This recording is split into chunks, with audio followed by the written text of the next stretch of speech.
Good morning, Pastor Larry here. It's Friday, June 26th, and we're in Proverbs chapter 26 this morning. And just going to look at a few verses here, all kind of dealing with the same thing. And I remember this passage when I was young.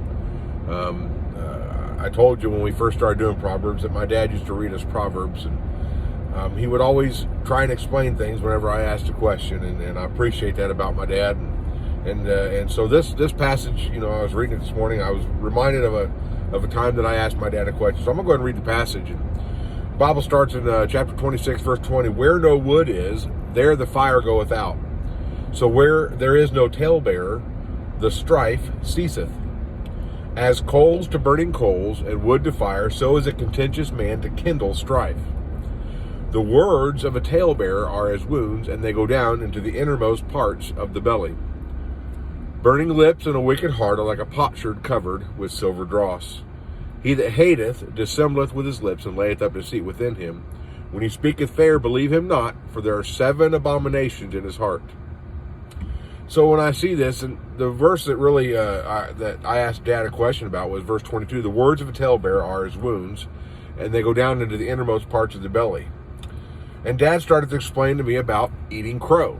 Have you ever ate crow? This is where you have said something about someone, true or false, whatever it was, it didn't put them in a good light, and you made sure other people knew about it, and it got back to them that you were telling folks about this, whether true or false, and they confront you with it. That is strife.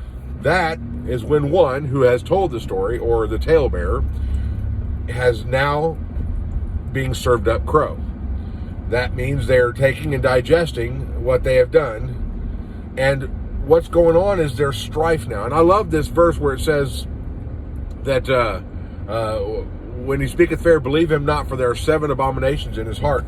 When we looked at Proverbs chapter 6 and those 7 abominations, so many of them dealt with not telling the truth and then sowing discord among the brethren. And that's what this is. That's what a talebearer does. A talebearer is someone who tells stories. Whether they're true or false, but these stories are usually something that's going to paint someone in a bad light, going to make someone look bad, going to make someone feel bad if they just knew what was being said about them. I found this to be true. If someone starts out their conversation with, or starts out a story with, did you hear about? Then more than likely what they're going to do is gossip. We would call this gossip.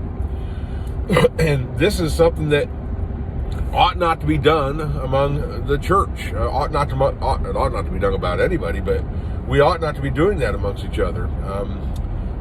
If you're going to tell a story about someone, it should be to encourage the person that you're telling the story to, and to hopefully put someone in the good light. And if it's going to put someone in a bad light, like there are some stories about me that I don't really like because it puts me in a bad light, but there are stories that God has worked in my life and has I've used in my preaching or in counseling to try and encourage someone. If someone wants to share those stories to encourage, that's fine.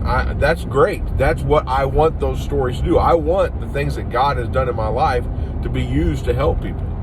But if you're telling the story so that you can say, well, did you hear what Pastor Larry did? And did you hear about how he said this? And if you're doing it to put me in a bad light so that you can, maybe make yourself look better, well, then that is going to cause strife. Now, I'll be honest with you, it's not really going to cause strife with me because there's been some untruths told about me over the years. It's okay. I don't care. There's been truths told about me that, I don't care. People can do what they want to do. It's okay. I'll get over it. Okay. But what about the person you're telling the story to? How is it going to hurt them? And how does it hurt you, the talebearer? Because now you're being seen, as what you are. Someone who's sowing discord among the brethren. Just want to encourage you today.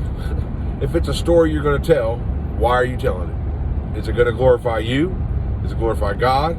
Or is it going to hurt somebody? Because just remember, those wounds get down into the very core of someone, and they can be very painful. Have a good day. God bless.